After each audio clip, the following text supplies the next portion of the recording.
Hi, it's Harry from ProFormance Global. Today we're going to be doing an interview with a coach from Holland and just talking to him about some of his experiences and opinions on football in Holland and across the world. So welcome.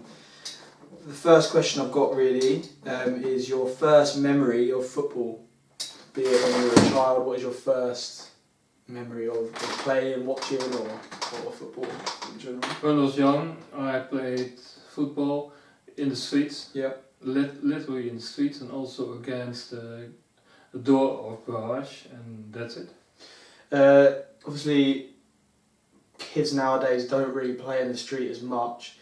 Do you feel that playing in the street when you were younger helped or influenced you as a player as you got older?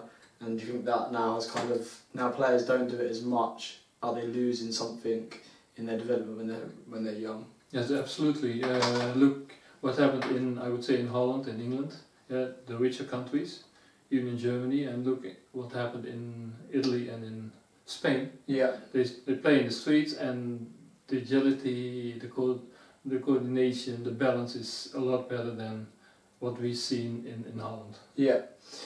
So what age did you start playing football, and then when did you first start playing kind of structured football for a team? I started when I was 8 or 9.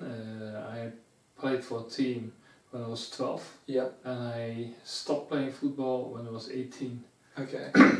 What teams did you play for? Were they all local grassroots teams in Holland, or did you play for any professional clubs? Yeah, local teams first, and then I became a member of Willem II when I was 14 or 15.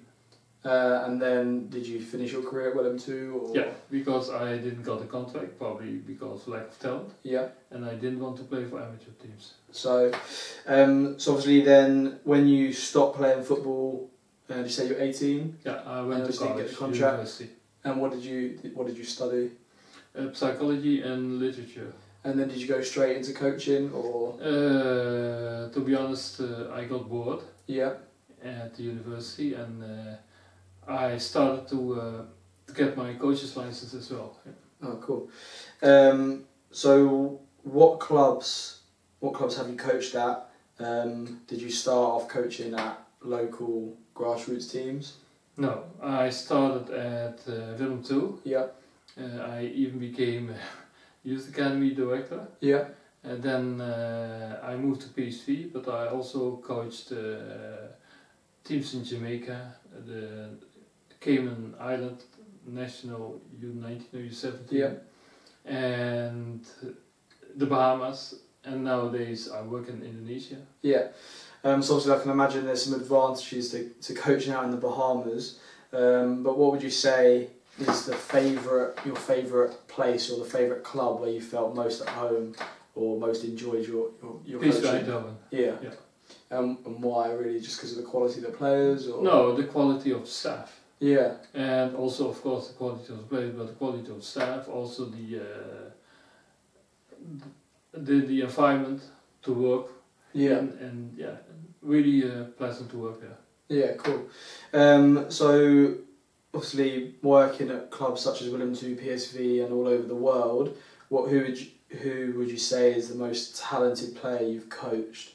And why, and what happened to them? Where are they now? Kind of thing. Yeah, the most talented players didn't make it. Yeah. I don't want to mention the names, but yeah. At Willem II we had a player who was invited to play for Anderlecht, for PSV, for Feyenoord, and nowadays he's a singer. Yeah. And at PSV we had the most talented player in 2000, probably the most talented player all over the country. Yeah. And now he's a hairdresser. Yeah. Why? What happened, or you're not sure? Or? I think it proves that what Ajax always say, only between 1 and 5% will make it. Yeah, yeah, it's so hard. There's so many kids out there right now that want to make it, but it is so hard. Do you have a preferred age group?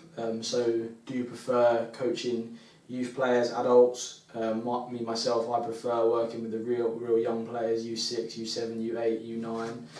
But for you, is there a preferred age group, and why? Absolutely, 14 to 16, because at that age you start tactical awareness. Yeah, cool.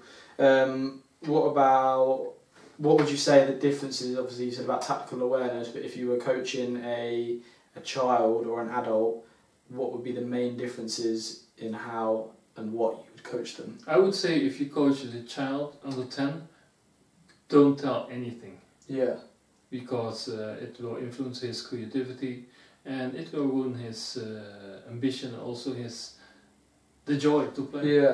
Yeah, very interesting, because that leads me on to a question about how you build a session. Do you prefer sessions which are very structured, drills, or would you prefer kind of sessions which are unstructured, more game-based, or would that depend on the age group you're coaching? My sessions will always be structured from the first minute till the last, Yeah. but always game-based as well. Yeah, so it's probably right to just try and get the balance between the two. Yeah, but it should be structured, and I hate it when I see young coaches who are totally not prepared to do what they do. Yeah, I think that's a big point, and a lot of coaches nowadays forget what a big of influence they have on children, and it's not about kind of turning up and just putting a session on. It's about what you do before, after, the planning, evaluation, and making sure that what the content you are delivering is going to help and develop that child. Yeah, absolutely. So tomorrow, obviously you're over from Holland, you're coaching at one of our ProFormance Soccer Academy development days. There'll be players there from U6 to U16. Obviously you've got to plan a session, delivering a 1 hour session to each age group. You've never met the players, you don't know the level, you don't know the numbers in each group, so how would you prepare a session for players that you don't know? For example, let's say tomorrow you're working on possession play, would the session be the same for the U6 as it would be for the U13, 14s, or what would be the differences? They won't be the same, of course not, but my sessions will be related to the game. Yeah. And of course in different age groups, in different kind of level. Yeah. And the experience I built will give me some opportunities to do what I need to do. Yeah, so if you come across a group and let's say there was 10 to 12 players, and you looked at it, you started it off, and there were 8 players that you saw in the warm-up, they looked very strong, and then there was 3 or 4 players that you thought maybe might be a little bit weaker. For a young coach who might be watching this video, what would you suggest, or how would you adapt the session to challenge each player, but at the same time every player be able to do what you're asking? I know what you mean, and that's what I also have to consider when I do soccer camps in America. Yeah. But I always say to my coaches, be focused on the better players. Yeah. Some players are so weak, you can't help them anyway. Yeah. And when you are focused on the better players, trying to challenge the other ones. Yeah. And that's something that when I see players and we do player reports and we highlight things that they are not so good at and things that they are good at. And I think nowadays people tend to look at weaknesses and think, right, we need to work on this player because he isn't very good at passing, but he is good at shooting. So then they stop working on the shooting and start working on the passing. But would you say it's important to actually focus on his shooting so that can become a top aspect of his game? I don't know what your opinion would be on that, really. Both. Work on shooting, but also don't forget to work on his strength. Yeah, cool. So for you, what do you see as the main goal or outcome when you're coaching youth players? What do you want to do? What is the end goal? What are you looking to give to a player? Yeah, the main objective, the end goal is to make them better. Yeah. But to be honest, I never coached amateur players. Yeah. So always in a professional environment. Yeah. And that's easy because when players are not good enough, you cut them at the end of the year. Yeah. And you get better ones. Yeah. So it's very different. So obviously a lot of grassroots is about participation. Everyone plays, whereas kind of when you get to the academy level, you're just looking at the top players and getting them to be. Yeah, the top, and not only the top, but the players who I would say have potential to make it as a pro. Yeah. Cool. So, what would you say, or if you give me an idea of what the coaching style is like in Holland, and is this affecting the national team now? Does there need to be a change in the style of coaching? Do all clubs in Holland follow the same kind of values of how they coach youth players, or does it vary within the different clubs? We're talking about different things. First, the level of coaching in Holland is, I would say, still good. Yeah. If you compare Dutch coaches to German or English, or especially the South American coaches or South European coaches, Dutch coaches are pretty quiet. Yeah. And they analyze and they try to make the team better during halftime or whatever. Yeah. They don't yell, and they're not acting like Simeone or whatever. Yeah. Then secondly, most clubs in Holland are struggling money-wise. Yeah. And the more money you have, the better coach you have, and the less money you have, the weaker coach you have. That's a fact. Yeah, so obviously it becomes very hard for the lower teams to catch up with the higher teams because the coaches. Absolutely, especially on youth level. In youth level, yeah. I see coaches who feel the top coaches go up the age group, so you might start coaching at under 6, under 7, and then your career path is up to first team football. But I really enjoy working with youth players, under 6, under 7, under 8. I feel like I can have a really big impact on them because they're just starting. But do you think they get neglected a little bit when the top coaches see that as kind of a stepping stone up to U17, U18?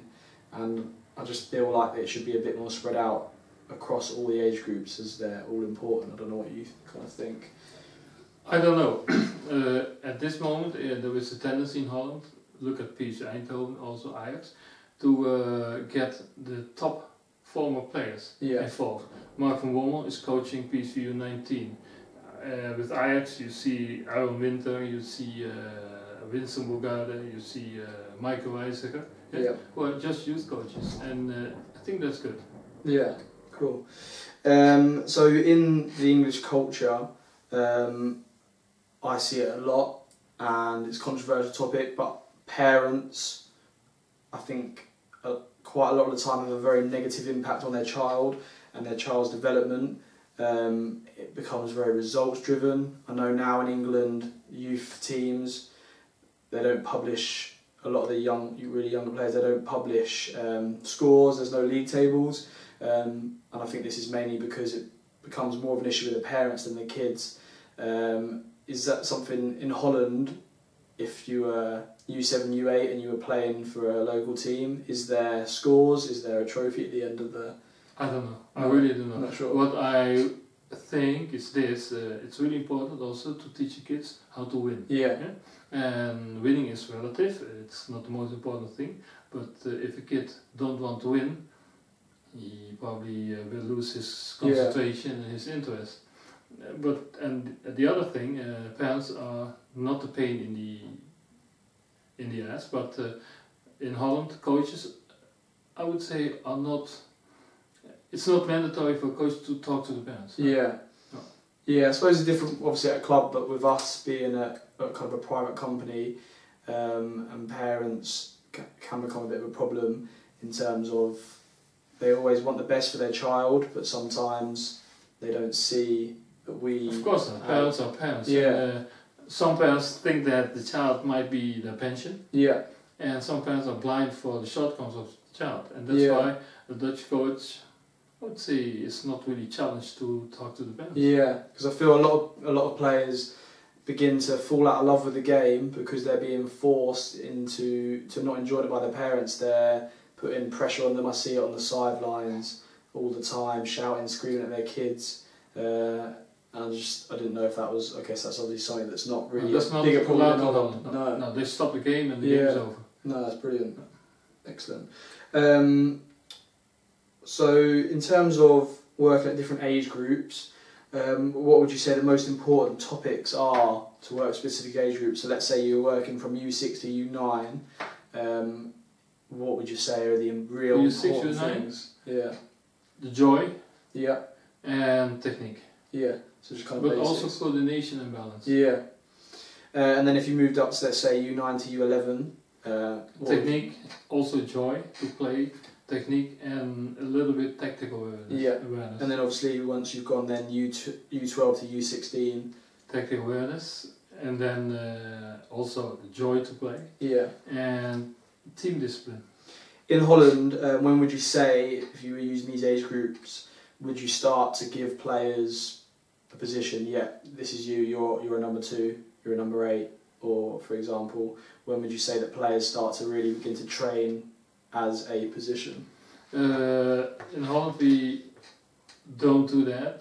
U12, for instance, we don't talk about position, but we talk how he can play in the center of the field or outside. Yeah, maybe a forward or in the back. Yeah. And the older they get, the easier it will be to say that he will be a typical striker or typical winger, or whatever.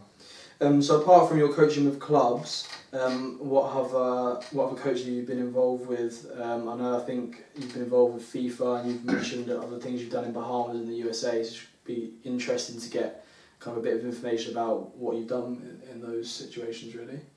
I've been working in the USA for 25 years or longer. I've been to the Bahamas, to the Cayman Islands, to Sint Maarten and Anguilla. I've been to Indonesia, and all countries are different. Yeah. And when I bring my assistant from Holland, or a local assistant, I will say, guys, if you're not from here, don't try to change the culture, don't try to change things, try to add something. Yeah. So what would you, if you were going out to Bahamas, what were you doing in Bahamas? Were you running like holiday camp sessions or sessions to look for good players? What was kind of why were you out there? Depends what they ask me to do. Yeah. In the Bahamas they asked me to do a fun session and also trying to make the kids a little bit better. So who would be asking you? Is that the FA or the association out there? Or? Yeah. Cool.